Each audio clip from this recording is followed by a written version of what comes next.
Minho Park stood in the center of the great chamber and felt very small. Above him, the dome stretched up like a crystal sky. Through it, he could see stars.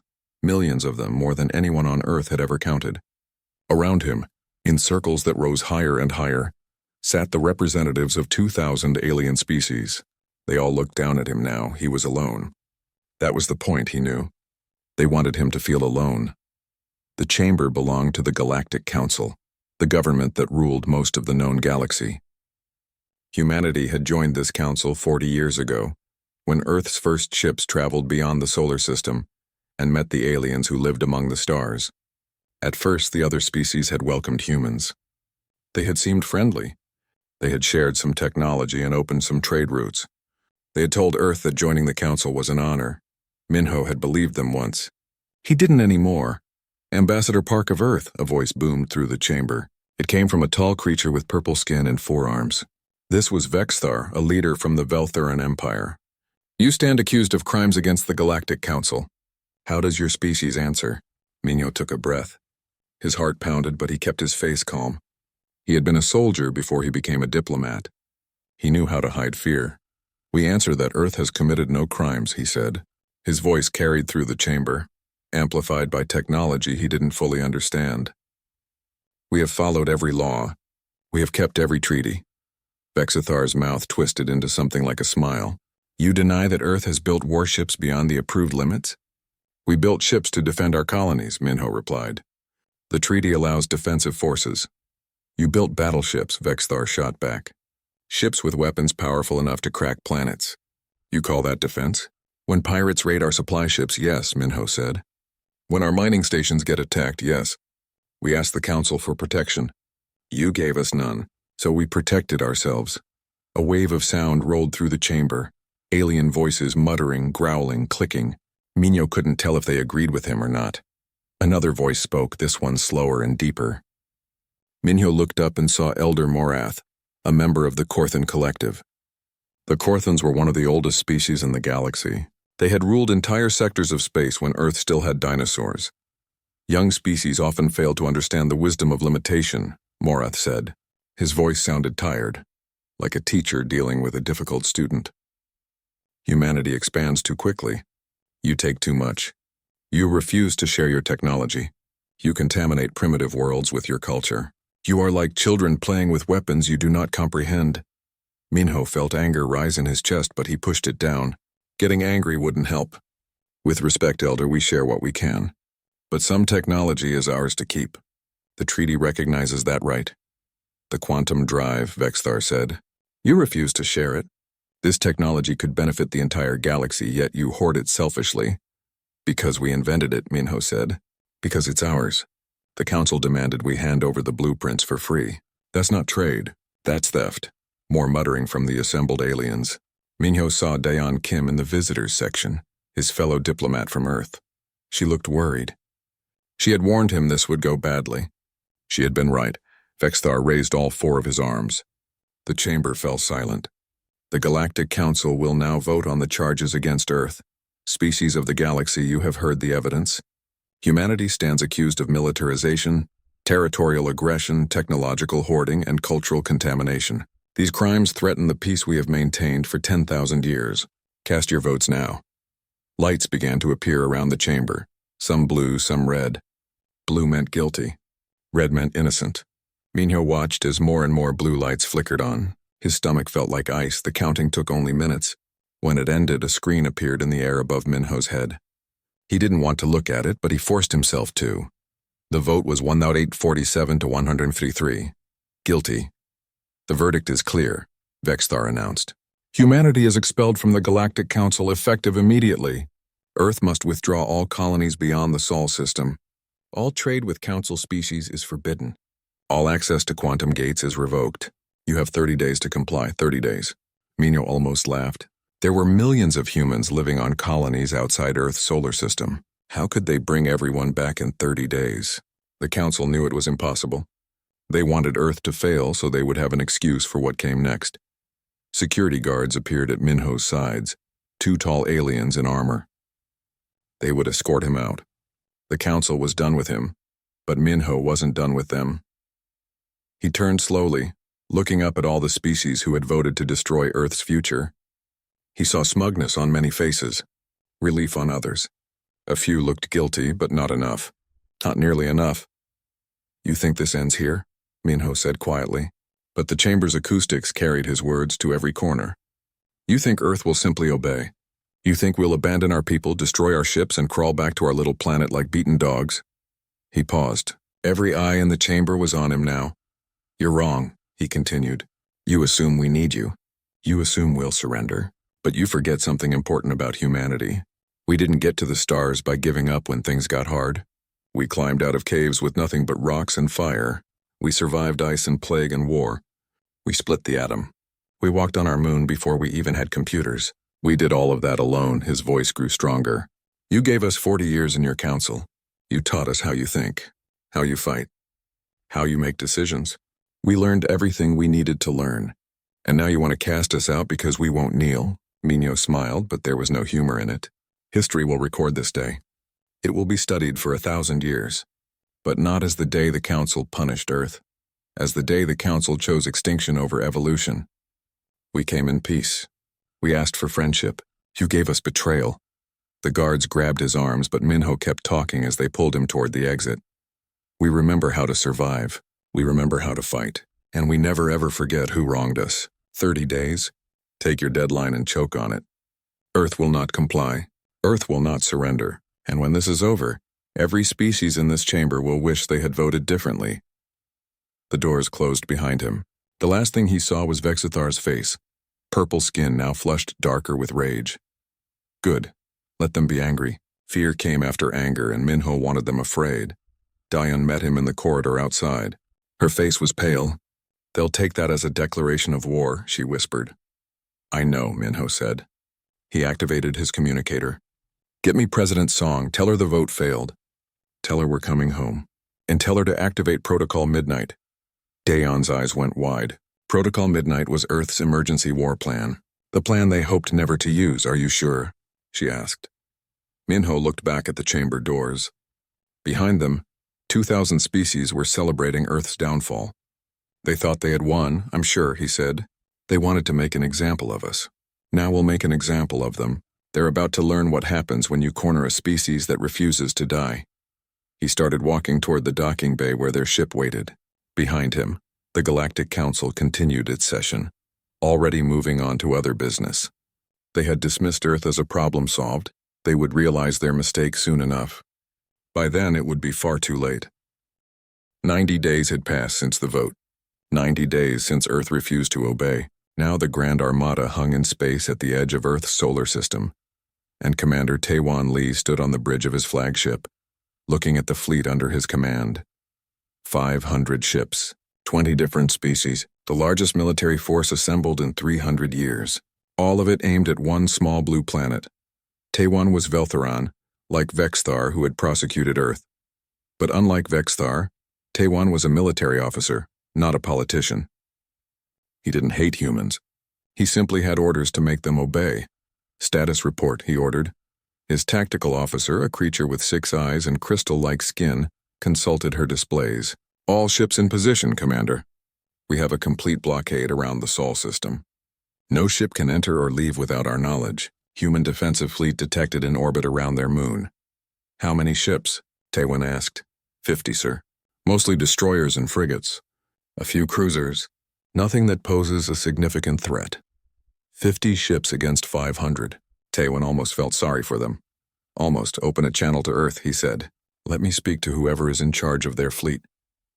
A moment later, a human face appeared on his screen. The man looked young for a ship captain with dark hair and calm eyes. His uniform was simple compared to Taewon's ornate armor. "I am Captain Hyunwoo Choi of the Earth colonial ship Indomitable," the human said. His voice was steady. "You're in our space, Commander.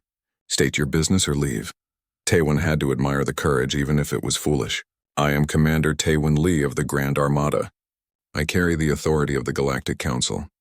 Your planet has been given 90 days to comply with Council orders. That time has expired. I am here to enforce those orders." "We reject your orders," Hyunwoo said simply. "Earth is not part of your council anymore. We don't answer to you." "Then you leave me no choice," Taewon replied. Surrender your fleet and prepare to evacuate all colonies outside this system. If you resist, we will destroy your ships and blockade your planet until you starve. Hyunwoo smiled slightly. It wasn't a friendly smile. You can try. The screen went dark. Taewon sighed. Why did every species think they could fight the Council? It always ended the same way, submission or destruction. Usually submission after they saw how outmatched they were. Advance the fleet, he ordered. Take position around Jupiter. We'll start by securing the outer colonies. Show them we're serious. The armada moved forward, hundreds of ships gliding through space like a school of metal fish.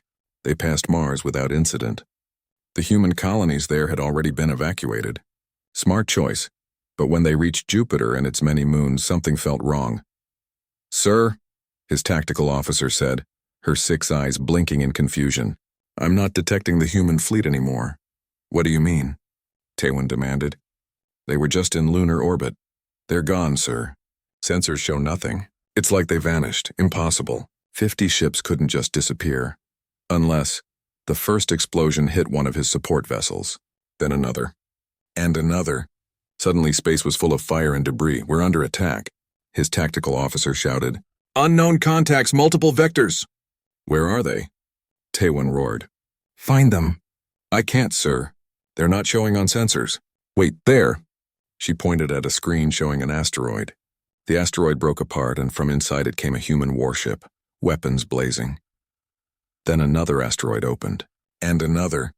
The entire asteroid belt was full of hidden human ships. It's a trap, Taewon whispered. Hyunwoo's voice came over the communications channel, broadcast to every ship in the armada. You came to our home. You threatened our families. You thought we'd just sit in orbit and wait for you? Human ships swarmed out from the asteroids, fast and deadly. They didn't fight like Council forces.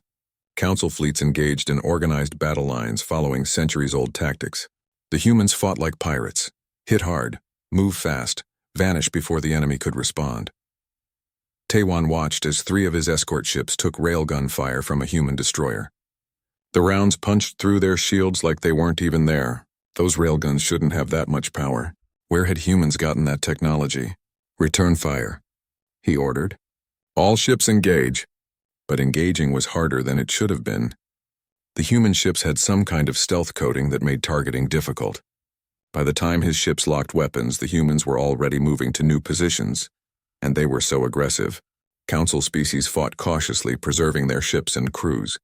Humans threw themselves into battle like they had nothing to lose. One human destroyer, badly damaged and venting atmosphere, rammed directly into a Council cruiser.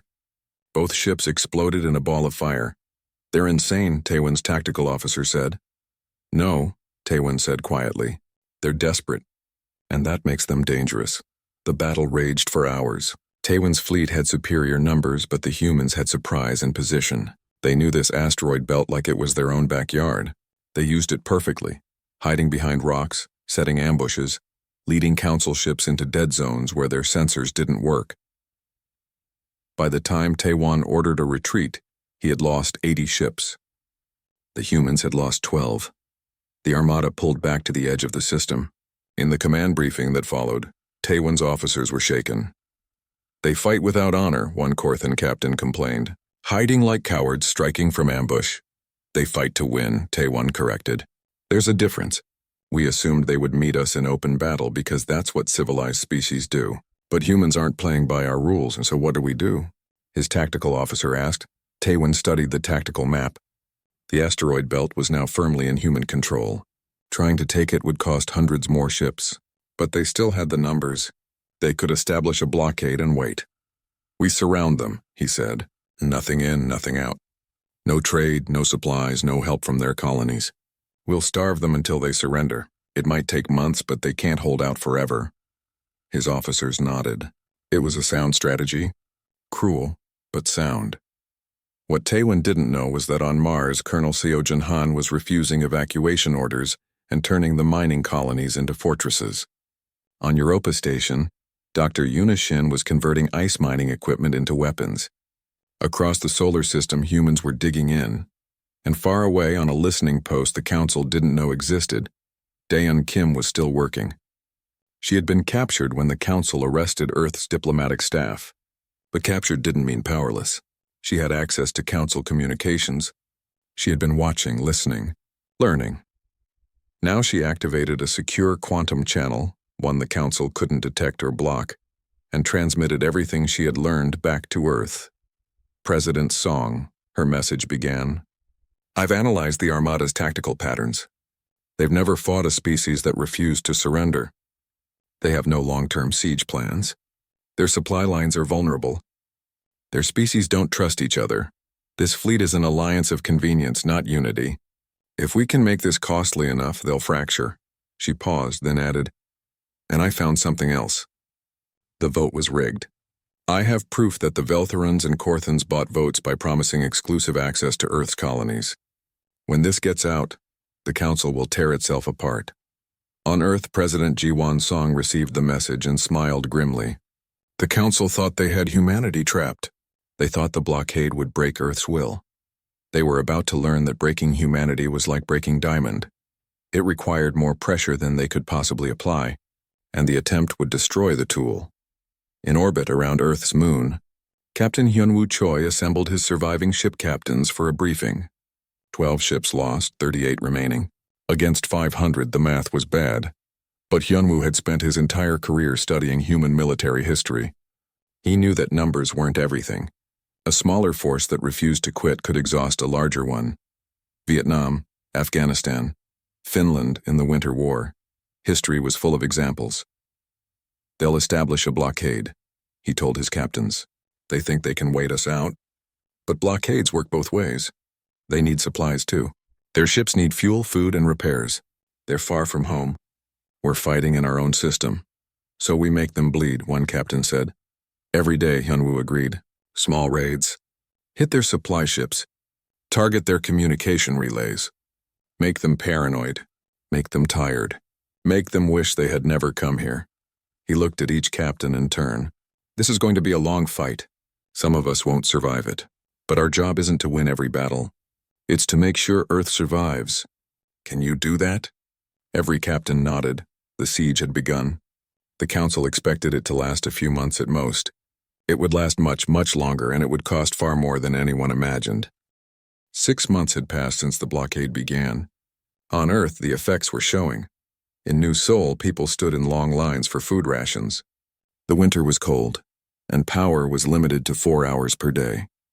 The Council's blockade had cut off all supply ships from the outer colonies. Earth had to survive on what it could grow and make itself. President Jiwan Song watched the news feeds from her office. She saw protests in the streets.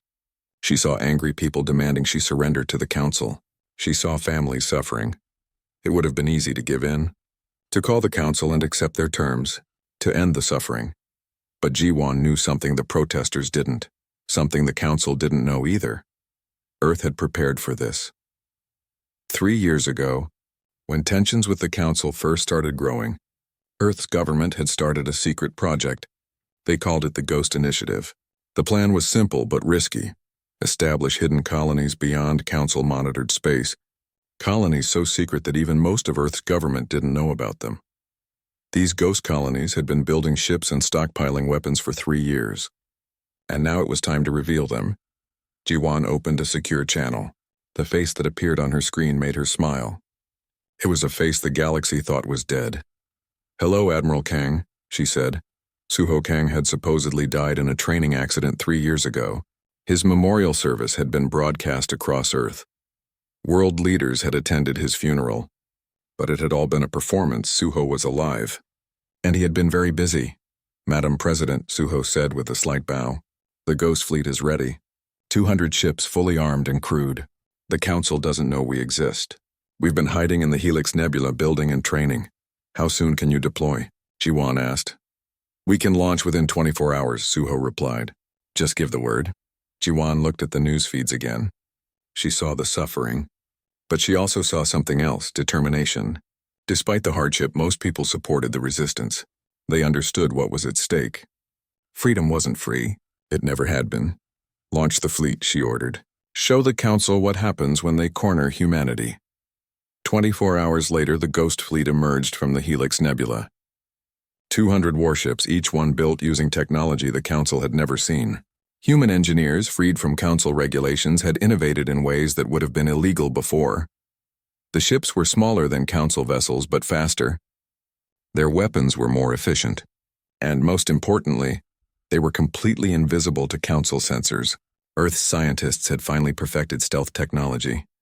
Suho stood on the bridge of his flagship, the ECS Phantom.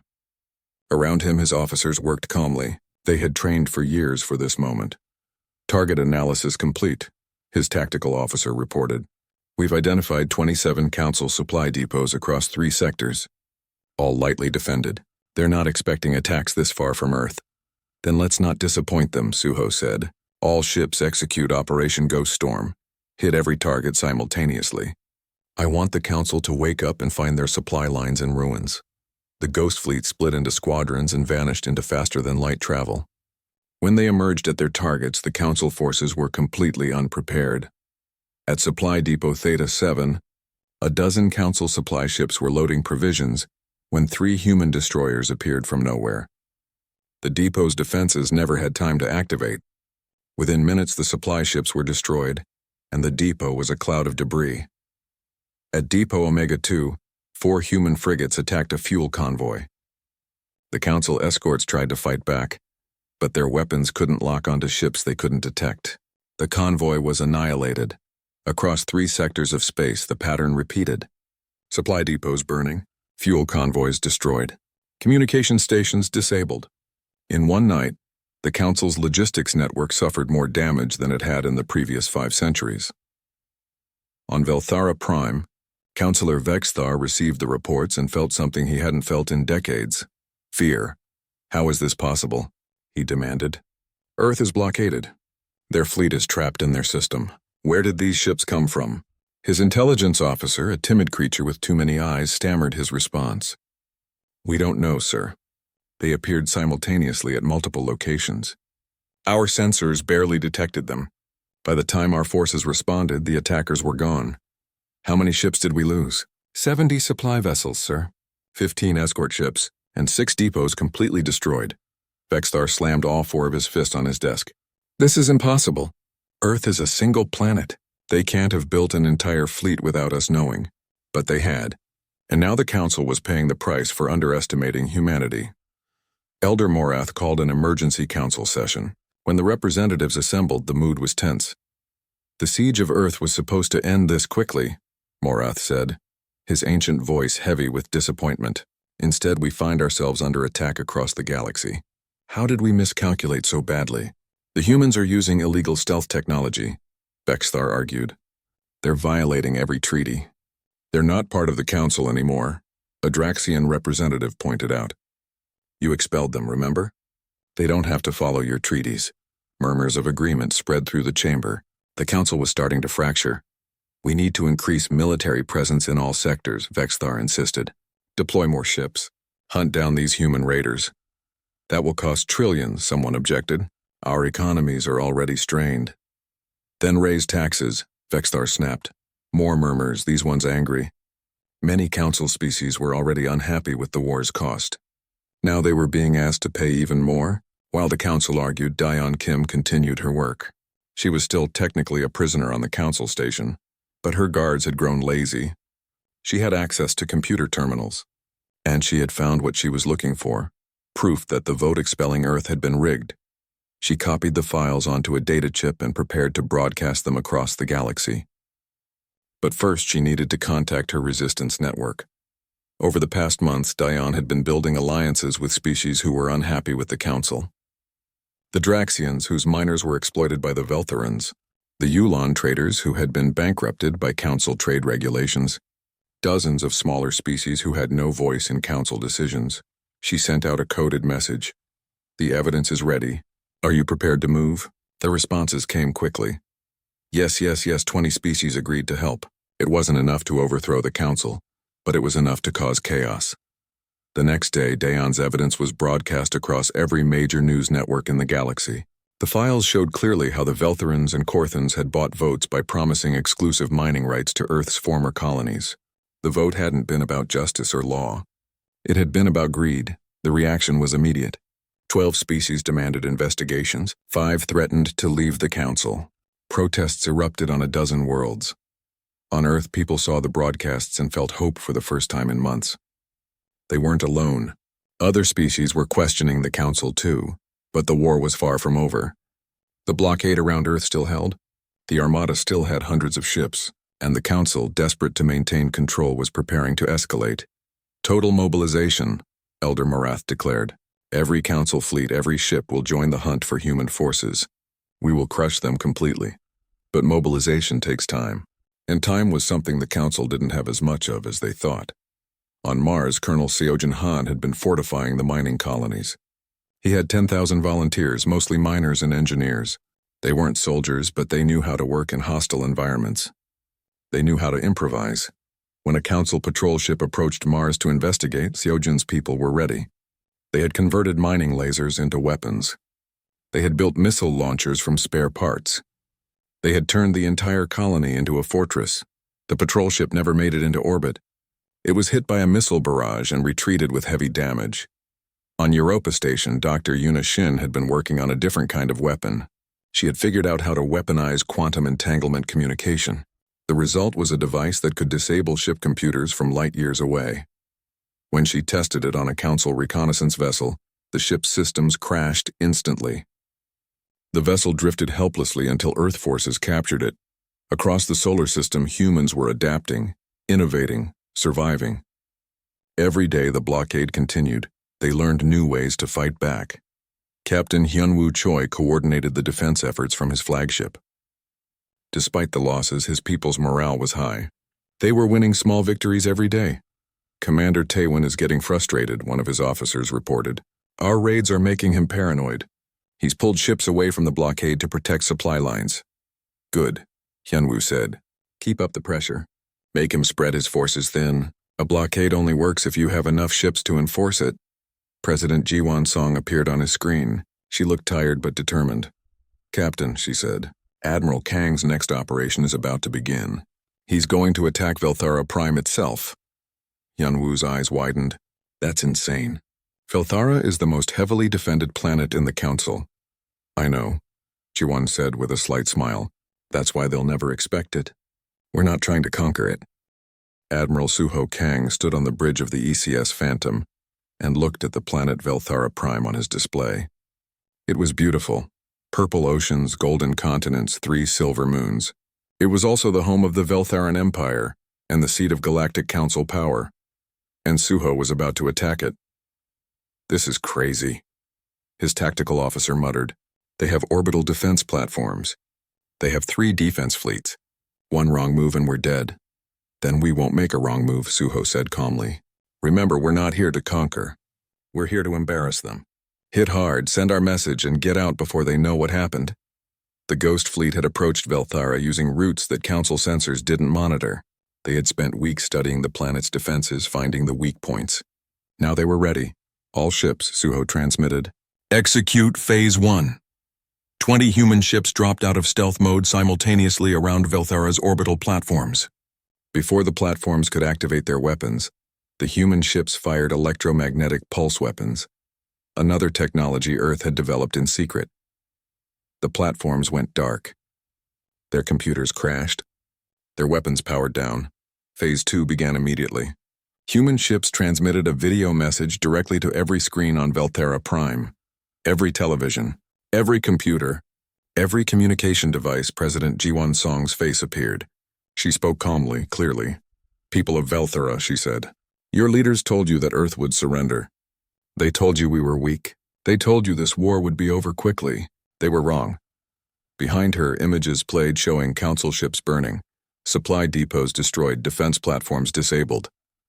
You wanted to make an example of humanity, Ji-won continued. You wanted to show the galaxy what happens to species who don't obey.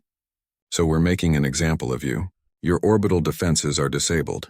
Your ships are scattered across the galaxy, chasing ghosts. And we're standing in orbit around your homeworld, uninvited and unstoppable.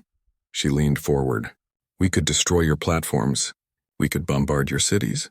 We could do to you what you tried to do to us. But we won't. Because unlike your council, we don't make war on civilians. We don't punish entire planets for the crimes of their leaders. Her expression hardened. But make no mistake, if you continue this war, we will keep coming. We will keep striking. We will turn your empire into a cautious, paranoid shadow of itself. You will spend so much defending yourselves that you'll have nothing left for anything else. The message ended with a simple statement.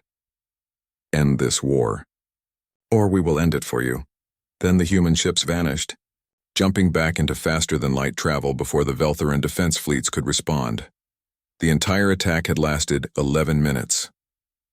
On Velthara Prime, Counselor Vexithar watched the recording of the human message and felt his hands shaking. They had attacked his homeworld. They had humiliated the entire Veltharan Empire in front of the galaxy, and worse, the message was being broadcast everywhere. Every council species was seeing it. They were seeing that the mighty Velthara couldn't defend its own planet. His assistant entered the room cautiously. Sir, we're receiving reports. Riots have started in 6 cities. People are demanding we end the war. The stock markets are crashing. 3 major corporations have already pulled their support for military funding. Vexthar wanted to scream. Instead, he forced himself to think. What's the status of our defense fleets? Still scattered across the outer sectors, sir. It will take weeks to recall them all. And the blockade around Earth? The assistant hesitated. Commander Taewon reports that Earth's forces have been launching more aggressive raids. He's lost another 20 ships this week. He's requesting reinforcements. Vexthar closed his eyes. This war was supposed to be simple.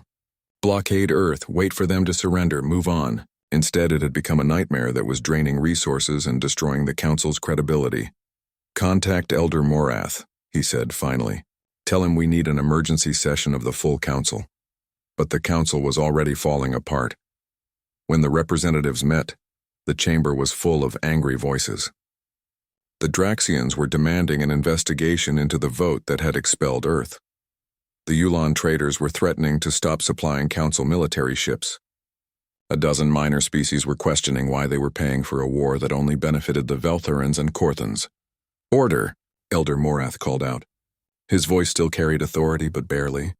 We must remain united. United? A Draxian representative shouted. You lied to us. The vote was rigged. You promised us that Earth was a threat. But the only threat here is your corruption. The humans are the enemy, Vexthar insisted. They attacked Velthara Prime. They must be punished. They attacked military targets only, someone else pointed out. They could have killed millions of your people. They didn't. Maybe we should ask ourselves why we're fighting them in the first place.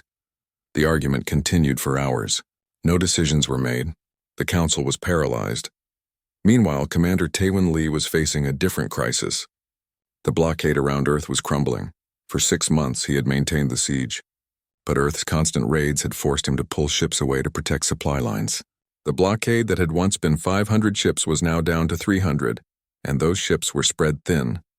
Captain Hyunwoo Choi saw the opportunity. He gathered every available Earth ship, the orbital defense fleet, the raiders from the asteroid belt, even converted civilian vessels with weapons hastily attached. The blockade is weak, he told his captains. If we hit it hard enough in the right place, we can break through.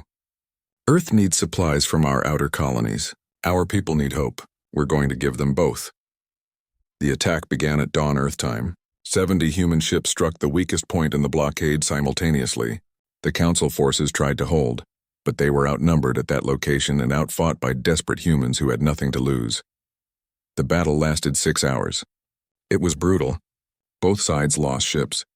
But when it was over, the blockade was broken. A corridor existed through which supply ships could reach Earth. Taewon watched from his flagship as human vessels streamed through the gap, carrying food and medicine and equipment from the outer colonies. He could close the gap, but it would require pulling even more ships from other positions. The blockade would become meaningless. He opened a channel to Hyunwoo's ship. You've won this battle, he said quietly. His translator carried the weariness in his voice. But the Council will never forgive this humiliation. This war has only begun. Hyunwoo appeared on screen looking exhausted but determined. Then the Council should have thought of that before they tried to destroy us. We didn't want this war, Commander. You brought it to our door. Now you're learning what happens when you threaten a species that refuses to die. Taewon ended the transmission. He knew what he had to do, even though it would be seen as defeat. He ordered the remaining blockade ships to pull back to defensive positions. The siege of Earth was over. When the news reached Earth, people poured into the streets in celebration. After 6 months of darkness and cold and hunger, the blockade was broken. Supply ships were arriving. Life could return to something like normal. President Ji-won Song addressed the planet from the steps of the government building. "Today we prove something important," she said. "We proved that no force in the galaxy can make us surrender. We proved that freedom is worth fighting for. And we proved that humanity, when pushed to the edge, pushes back." She paused, looking at the cameras that would broadcast her words across the solar system and beyond. "But this war isn't over. The Council is wounded but not defeated. They're still out there, still powerful, still dangerous. So we must remain vigilant. We must continue to strengthen our defenses. And we must be ready for whatever comes next." What came next was something no one expected, not even Ji-won. 2 years into the war, both sides were exhausted. The Council had lost thousands of ships. Their economy was in crisis. Multiple species were threatening to leave. The Veltheran Empire was dealing with internal rebellions. The Korthan Collective was facing similar problems. And Earth, despite breaking the blockade, had paid a terrible price. Tens of thousands dead. Entire colonies damaged or destroyed. An economy focused entirely on war production. It couldn't continue forever. Both sides knew it. A neutral species called the Shen, who had remained carefully uninvolved in the conflict, approached both sides with a proposal: secret peace talks. President Ji-won was skeptical. "Why should we trust them? The Council will just use talks as cover to prepare another attack." But Min-ho Park, who had returned to Earth after the vote and now served as her military advisor, disagreed. "The Council is falling apart. They need peace as much as we do. Maybe more. This could be our chance to end the war on our terms." Ji-won considered. Every day the war continued, more people died. If there was even a small chance for peace, set up the meeting, she said. But keep the Ghost Fleet ready. If this is a trick, we'll make them regret it. The secret summit was arranged on a neutral station. Minho would represent Earth. Elder Morath would represent the Council. When the two met in a small private room, there were no guards, no weapons, no pretense. Just two tired leaders who had seen too much death. "Your species has cost the Council dearly," Morath said. His ancient voice sounded even more tired than before. 2 years after the secret summit began, the war finally ended. Not with a surrender, but with something far more significant: a complete restructuring of galactic governance. President Ji-won Song stood before the assembled representatives of 300 species. They weren't meeting in the old council chamber on Valorum Prime. They were meeting on Earth in a new building constructed specifically for this purpose. The building rotated, designed to travel between member worlds so that no single species would host the government permanently. "Today marks the beginning of a new era," Ji-won said. Her voice was broadcast across the galaxy. "The Galactic Council, as it existed, is no more. In its place, we established the Galactic Federation, a voluntary union of free species where membership is a choice, not a mandate." She looked at the assembled representatives. Some were species who had supported Earth from the beginning. Others had been neutral. And some, like the Veltherans and Korthans, had fought against humanity but now sought a place in this new order. "The Federation operates on 5 principles," Ji-won continued. "First, sovereignty. Every species controls its own worlds, its own destiny. Second, voluntary cooperation. No species is forced to join or remain. Third, free trade. All members can trade freely without council tariffs or restrictions. Fourth, mutual defense. We protect each other, but we don't force anyone to fight in wars they don't believe in. Fifth, accountability. Leaders who abuse power will face justice." Murmurs spread through the chamber. These principles were revolutionary. The old council had ruled through authority and force. The Federation would rule through consent and cooperation. Min-ho Park, now serving as Earth's Secretary General for Galactic Affairs, stepped forward. "We know some of you have concerns.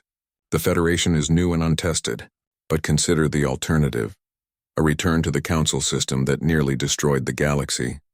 A system built on fear and force. Is that really what we want?" Elder Morath, who had been given permission to speak, rose slowly from his seat. He looked older than ever, worn down by the years of war. "I have lived for 300 of your years," he said quietly. "I have seen empires rise and fall. I've seen wars that consumed entire sectors. And I have learned a hard lesson. Power without consent is tyranny, and tyranny always falls eventually. He paused, looking at G1. Humanity taught us this lesson. Not through words, but through action. You refused to submit. You fought when any sensible species would have surrendered, and in doing so, you showed us that our system was already dying. You just accelerated its death. His words carried weight. If Elder Morath, one of the architects of the old council, was accepting this new order, others would follow. One by one, species stepped forward to sign the Federation Charter.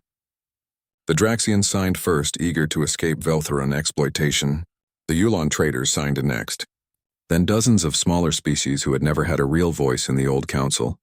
Even some of the old council powers signed. Not the Veltherans. Councillor Vexthar had been arrested by his own people after evidence of his corruption became public. The Veltheran Empire was now in civil war, with multiple factions fighting for control. But other Veltharan groups, those who opposed Vexthar, sought Federation membership. The Korthans signed reluctantly. Elder Morath knew his species had no choice. Refused to join and they would be isolated, cut off from trade and cooperation. The galaxy was changing, and the Korthans could either change with it or fade into irrelevance. By the end of the ceremony, 200 species had joined the Federation. More applications arrived daily. Captain Hyunwoo Choi attended the ceremony in his dress uniform. He was old now, gray-haired and walking with a slight limp from an injury sustained during the war. But his eyes were still sharp. Daeon Kim, who had spent 2 years as a prisoner before being released in a hostage exchange, sat beside him. She had been instrumental in drafting the Federation Charter, using her knowledge of council law to create something better. Do you think it will last? Hyunwoo asked her quietly. Nothing lasts forever, Daeon replied, but this has a better chance than the council did. It's built on consent, not force. People protect what they choose, not what they're forced to accept. Admiral Suho Kang, now Earth's Minister of Defense, had a different concern. He kept the Ghost Fleet operational, and the hidden shipyards running. When Jiwan asked him why, he was honest. Because we can never forget the lesson, he said. Peace is fragile. Freedom requires constant defense. The moment we let our guard down, someone will try to take it from us. Jiwan understood. Earth had learned that lesson the hard way. They would never forget it.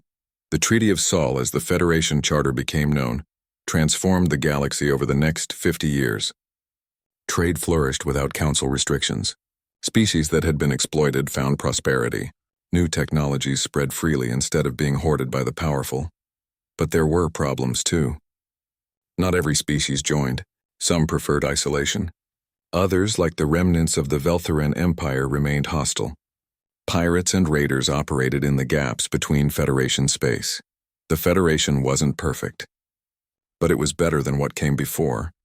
On Earth, memorials were built to honor those who had died in the war. The blockade memorial orbited the planet, a ring of lights representing every ship and person lost during the siege. People visited it to remember, to grieve, and to understand the price of freedom. Hyunwoo Choi visited often in his old age. He would stand at the observation window looking at Earth below and the memorial lights above, thinking about the battles fought and the friends lost. One day his granddaughter accompanied him. She was a cadet at the Federation Naval Academy, training to be a ship captain like her grandfather. Was it worth it? She asked him. All the death and suffering. Was it worth it? Hyunwoo was quiet for a long time. Then he pointed at Earth, beautiful and free below them. The council tried to make us kneel, he said. They tried to take everything from us, our colonies, our freedom, our dignity. They thought we would submit because we were outnumbered and outgunned. He turned to his granddaughter. But they didn't understand humanity. We've never been good at submitting. We've never accepted chains willingly. So we fought. We bled, we died, and we won. He gestured at the memorial lights. Every person here chose to stand up when it would have been easier to bow down. They chose freedom over safety. They chose dignity over survival. And because of them, you live in a galaxy where species cooperate as equals. Not as masters and servants. His granddaughter looked at the lights, at Earth, at the stars beyond. So yes, Hyunwoo said softly, it was worth it. Freedom always is. 50 years after the vote that expelled Earth from the Galactic Council, Dr. Junebag published her comprehensive history of the war. It was titled The Council's Fall: How Humanity Broke the Galaxy's Chains. The book became required reading in Federation schools across 200 worlds. It detailed the vote, the siege, the battles, and the transformation that followed. But the final chapter focused on a simple question. What was the Council's greatest mistake? Dr. Bike's answer was clear. The Council's mistake wasn't underestimating human military power. It wasn't failing to anticipate the Ghost Fleet. It wasn't even the rigged vote or the brutal blockade. The Council's greatest mistake was assuming that any species, once tasting freedom, would willingly give it up. They assumed that threats and force could break humanity's will. They assumed that suffering would lead to submission. They were wrong about everything. Humanity had shown the galaxy a truth that couldn't be unlearned. Freedom is not granted by the powerful. It is taken by the brave, defended by the determined, and shared with those who stand together. The Council had voted to make an example of Earth, to show the galaxy what happened to species who didn't obey. But the example worked in reverse. Earth showed the galaxy what happened when free beings refused to accept chains. The Council sealed its own downfall the day it turned against Earth. They just didn't realize it until it was too late. In the new Federation building on Earth, a plaque was installed in the main hall. It contained a simple message, one that every species who entered would see. Here stands a union built on consent, not force. May we never forget how it was won or why it matters. Freedom is not free. It is earned, defended, and cherished by every generation. Below the message were the names of every ship and person lost during the war. Thousands of names from dozens of species. Because in the end, the war hadn't just been Earth's fight. It had been a fight for every species that wanted to choose its own destiny. And they had won. The galaxy would never be the same. The old order of the Council, with its rigid hierarchies and forced compliance, was gone forever. In its place was something messier, less organized, but infinitely more just. A federation of free peoples working together because they chose to, not because they were forced to. It wasn't perfect. Nothing ever is. But it was better. And that was enough. Minho Park, now retired and living quietly on Earth, was asked in his final interview what he wanted people to remember about the war. He thought for a moment, then smiled. Remember that we didn't want to fight. We didn't want war. We just wanted to be left alone to live our lives in freedom. But when they tried to take that from us, we stood up. Not because we were fearless,